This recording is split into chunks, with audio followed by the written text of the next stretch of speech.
কে বলেছে তোমাকে বাংলাদেশে পাঠাবে ভাই? কথা বলে না। কে বলেছে? শুনিয়ে বাঁকুড়া জেলা থেকে আপনাকে অন্য জায়গায় ট্রান্সফার করা। বুকে হাত দিয়ে যুবক বলো, তুমি এখন বর্তমান ভয় পাও কাকে? আমরা এখানে বসে আছি আর আমাদের মনটা ওই এনিউমারেশন ফর্মে রয়েছে, এসআইআর ফর্মে, নাম উঠবে কিনা, যাবে কিনা। কে বলেছে তোমাকে বাংলাদেশে পাঠাবে ভাই? কথা বলে না। কে বলেছে? শুনিয়ে তো ইন্ডিয়া রাসূল নিজে বলেছে, দেশকে ভালোবাসা ঈমানের অঙ্গ। জোরে বলে। আমরা চোখ খুলেছি, ইন্ডিয়া দেখেছি। এ কথা ঠিক না ভুল? আমরা যদি ইন্ডিয়ায় জন্মগ্রহণ করে যদি ইন্ডিয়ার বাইরে চলে যায় তাহলে কি হবে? এই কথা বলে না। আপনার কাগজ যদি লিগ্যাল থাকে, আপনার কাগজপত্র যদি ঠিকঠাক থাকে, দুনিয়ার কোনো শক্তি নেই বাঁকুড়া জেলা থেকে আপনাকে অন্য জায়গায় ট্রান্সফার করা। এ বুঝছেন আমার কথা? আমি নিজে বিয়ে হলো, আমার প্রায় 850-900 ভোটার আছে আমার নিজে।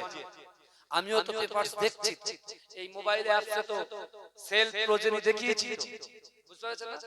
4টা ইললিগ্যাল আছে, 3টে অপশন আছে, 3টে 2002 সালে শুনছেন, 2002 সালে আছে, যাদের আছে তারা সেলফ, আর যাদের 25 সালে আছে বাপের মায়ের দাদা দাদির দেখাচ্ছে ঠাকুমা, গ্র্যান্ডফাদার গ্র্যান্ডমাদার, তারা হচ্ছে প্রজেনি।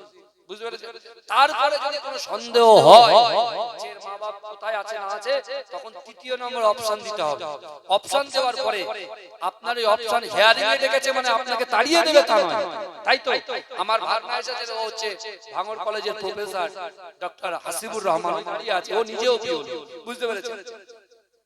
হ্যাঁ, কিন্তু আমি ও বলছে মামা বাঁকুড়া জেলায় যাব, বড় বড় জঙ্গল টঙ্গল আছে দেখবো, তো চলো। আমার সাথে এসেছে কাজের মানুষ, তবুও চলে এসেছে। কিন্তু আমার ভাইরা জিজ্ঞাসা করে, এই যে হিয়ারিং হবে মানে আপনাকে তাড়িয়ে দেবে তা না। আপনার কোনো একটা পেপার, 13টা পেপারসের মধ্যে যে কোনো একটা পেপার দেখালে মিটে যাবে। বুঝতে পেরেছেন? চিন্তা করার কারণ নেই ভাই।